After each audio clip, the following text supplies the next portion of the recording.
There, art nerds, I'm back at you with another watercolor paper unboxing and mud test. Today we are testing out the Arteza 100% cotton expert line of watercolor postcards. They come in a very cute metal tin, and inside are 30 postcards. They are 4 inches by 5.75 inches and 140 pounds, or about the weight or a little bit thicker than cardstock. And I have talked about a lot of Arteza products here on this channel. Some of them have been hits, some of them have been misses, and I've even reviewed Arteza's premium and expert watercolor papers. So make sure you guys check the description down below for show notes and links to some of these other reviews, as well as the cards. So on the back of the package, it says it is 100% cotton. It is a cold pressed paper, acid free, ideal for watercolor techniques and mixed media. And Arteza watercolor cards are available in a variety of packs and sizes. And please visit arteza.com for more information. So I need to point out before we dive into this too far that I have no affiliation whatsoever with Arteza, that I purchased these postcards out of my own pocket using funds from my Patreon, and that today's review is going to be as fair and unbiased as possible. I love watercolor, I love watercolor illustration, and I am a watercolor comic artist, so it is through that lens that I am going to be reviewing these watercolor postcards today. And I really enjoy painting watercolor postcards, particularly etegami style postcards, and I have quite a few reviews and tutorials of different etegami papers and how to paint different flowers in etegami that I'm going to link for you guys as well. So we have a metal tin. It is embossed with the new Arteza A logo on it. It is a completely open, not hinged tin. I wish they didn't have their branding on it. I think that is honestly really kind of tacky. When I pay for a product, I don't want to be advertising for someone else unless I want to. And it seems to have a cold press texture on the front and not much texture on this other side. And though it says it is 100% cotton, right now it's not really feeling like a cotton at all. So what I want to do with this paper is I am going to mud test it. And I'm actually not going to secure it or tape it down in any way, shape, or form. I'm going to throw a bunch of water at it and see how much it curls. And then I'm going to do a field test where I actually paint a watercolor illustration on these postcards. So I'm looking forward to testing this out with you guys today. I'm hoping I'm wrong, and I'm hoping that this is actually a lot better than it currently appears to be to me. And hopefully we will enjoy these watercolor postcards together. So grab your paints, grab your brushes, and let's dive in.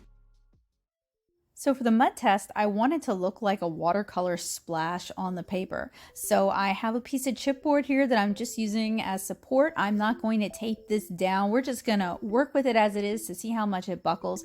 And I'm going to kind of splash some water onto it, just really kind of saturate it. It doesn't seem to soak into the paper. It really just seems to sit on the surface, which becomes a bit of a problem later on because water control becomes really difficult. So I'm working with some primary colors. I've got a cherry red, I've got ultramarine blue, I've got a little bit of Indian yellow, and I've got some hooker's green, and I'm just going for some really bright, fun, saturated colors because I want to see how bright they dry on the paper. So one issue is this paper starts to bend and curl as soon as we start adding water, which makes color control also very difficult because all the color wants to run towards the bottom of the postcard, turning into mud. So if you're using these postcards, you're going to want to find a way to kind of secure them somehow, which could be a problem if you want to do edge-to-edge painting, because if you use tape, you're obviously creating borders. Now what you could do is you could use binder clips. I'm also spritzing it with some water to encourage the colors to move a little bit more and to kind of leave the neat and tidy-ish bottom that we have going on here. It's kind of hard to break away from that bottom and kind of get the effect that I had in mind. I want it to look kind of like at the top where it's kind of a soft transition, but because the paper has bowed so much, it kind of just has a mind of its own. You guys can see me mopping up the excess water and then sprinkling on some salt because why not? I thought it would be fun to see how salt blooms look on this paper.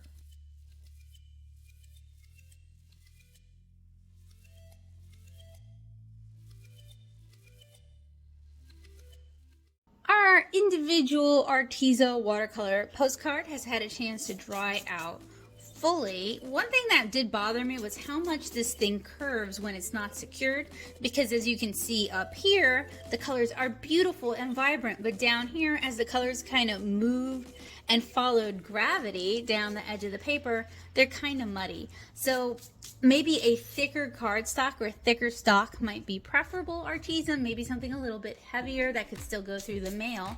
But I do like how bright and pretty the colors are, and I'm going to finish this off by turning it into a field of wildflowers, and I'm just removing the salt using this drafting brush. For my field test, I decided to just finish this off. Now I wanted something kind of like watercolor wildflower, something a little bit loose and unstructured, kind of inspired by the colors that are already on the postcard. So I pulled up some reference just so that I have something in mind of some wildflowers, and I'm just doodling various different wildflowers using my Pigma FB brush pen. So I'm doodling straight in the pen onto the paper, kind of inspired by where the colors are and what sort of flowers would typically be those colors.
After my inks had a chance to cure, I'm going in with white gouache, and I'm just kind of coloring in some of the little white baby's breath that we've got. I'm also utilizing some of the salt blooms for that, but I thought the white gouache would further push it a bit.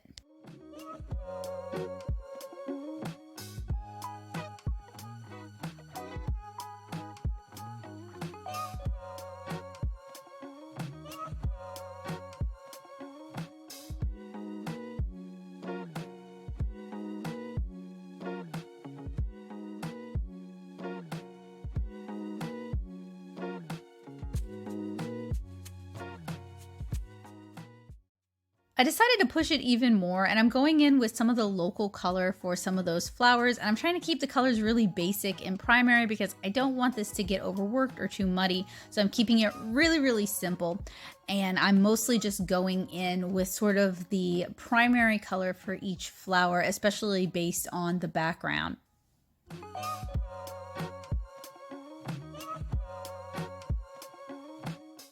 These postcards are about 90 pound in terms of thickness, so a little bit thicker than cardstock, and they're not, even though they're cotton rag, I wouldn't really say they're well suited to watercolor in particular. They don't really handle water very well. They do tend to buckle. So I would say very light washes, very light applications, or maybe even like watercolor markers, but not necessarily heavy-handed watercolors. That's one of the reasons I wanted to keep this really kind of light and fresh, is I could tell that this paper really wasn't going to handle a whole lot of working.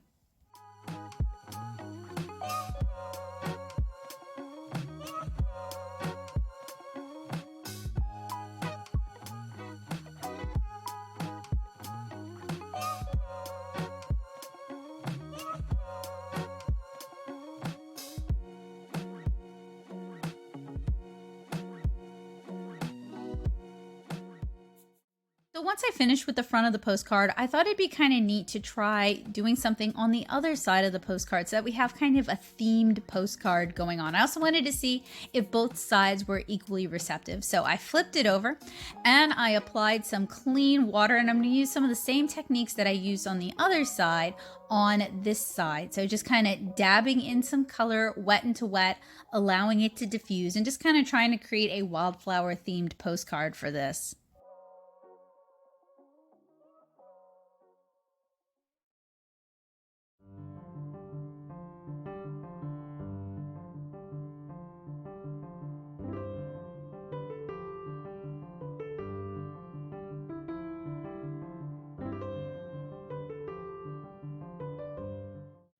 Since I couldn't tape it down to secure it, I'm using some weights just to kind of hold it down to keep it from buckling as much as it would like to. And I sprinkled on some salt, allowed the salt to dry, removed the salt, and now I'm going to freehand some wildflowers on this side of the postcard as well. I find that it's not as receptive to color as the other side, although frankly, neither side is really that receptive to watercolor.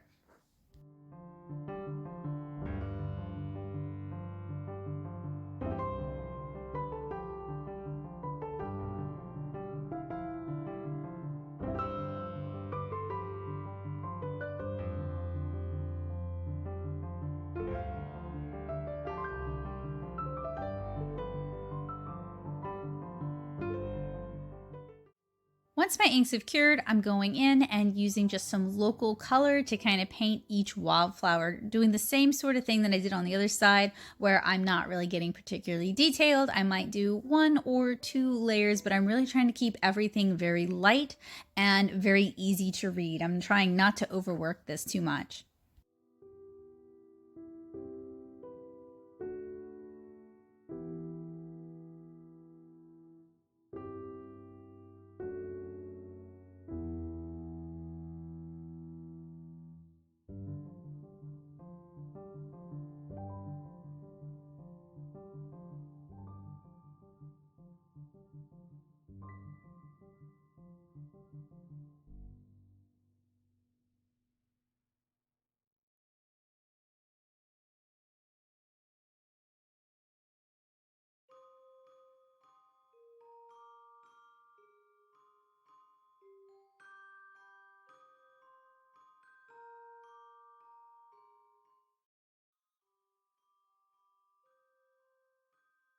That about wraps up the painting portion of the field test for the Arteza postcards. So I asked Joseph what he thought of it, and he said this side was okay. And then I flipped it over and he said this side was beautiful. And I pointed out to him that the way these postcards bend, and you guys saw all the water and the pigments come to one side, it basically made it kind of muddy. Now, you could tape it down either, all the way across, or maybe the top and bottom, or maybe the 4 corners, or you could maybe tape the back. Now, the tape will probably rip the postcard paper itself, so that is something you want to be careful about.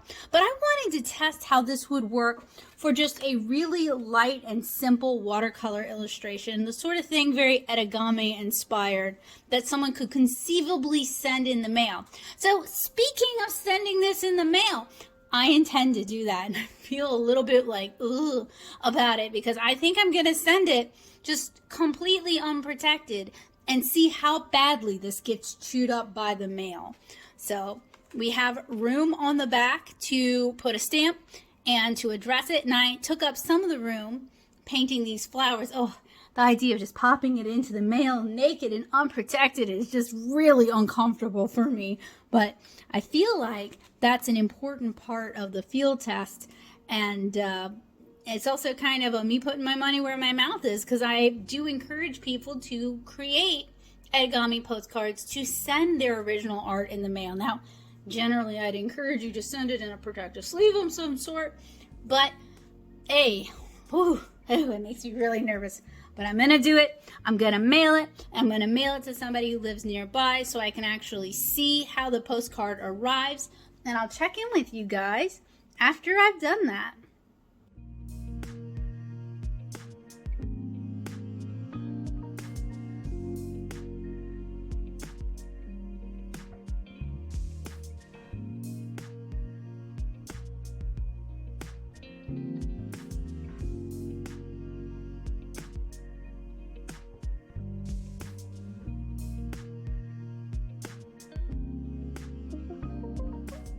So I know I originally said that when mailing this postcard, I was just gonna pop it in the mail, but it's Louisiana, it is super wet, I just can't see that going well. So what I'm gonna do instead is I have these small plastic poly mailers. They're not really mailers, they're UV protective sleeves. These are the sort of things that I package any art that I might be selling in. And these are, in general, these protect against like sun damage, fading, that sort of thing. So these should be a good choice. And it has a little tear strip on the back where there is adhesive. So what I'm going to do, the way you mail art like this, so etegami postcards would be a good example, is you would address it on the back, which I'm going to do off camera, and you would put it in your mailer and seal it. And then you would put 70 cents worth of postage. So if you have two 40-cent forever stamps, you would do two 40-cent forever stamps on the back so that it gets where it's going, because this is non-machinable and there is a non-machinable surcharge added on when you're mailing something like this. So if you want to mail some of your original art as a postcard like this, that is how you would do it.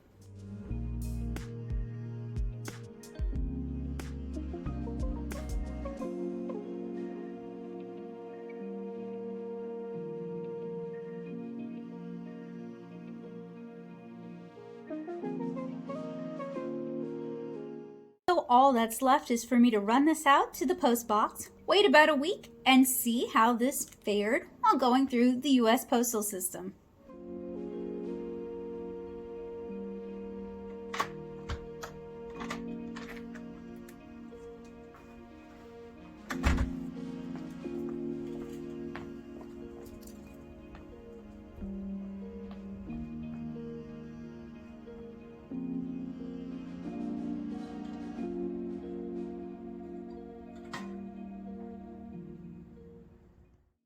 Right, so this has made its way through the mail and come back to me. I'm kind of surprised because it doesn't even look like it went through the mail at all, but I sent it to my mom's house and she brought it back so that I could record it. They didn't even cancel out the stamps. So if you are thinking of buying the Arteza watercolor postcards, if you buy a clear plastic UV protecting bag, it should get through the mail with no problem at all. In fact, it looks like it's in great condition. So I just wanted to put it through that kind of a field test, because if you're buying these postcards, you probably want to mail them or maybe even sell them so that others can mail them. And that's something you're going to want to know. So I hope you guys found this to be helpful, useful, and informative. If you guys enjoyed this review, leave me a big old thumbs up. And if there's anything else you'd like to see me review in the future, let me know down in the comments below. If you're new here, hi, welcome, good to see you. Hopefully you'll consider subscribing and clicking the bell notification to let YouTube know that you want to see more from me on a regular basis. I hope you guys found this helpful, useful, and informative, and hopefully this will be part of you making art a habit. I hope you guys have a wonderful day, and I hope to see you guys again soon. Bye, guys!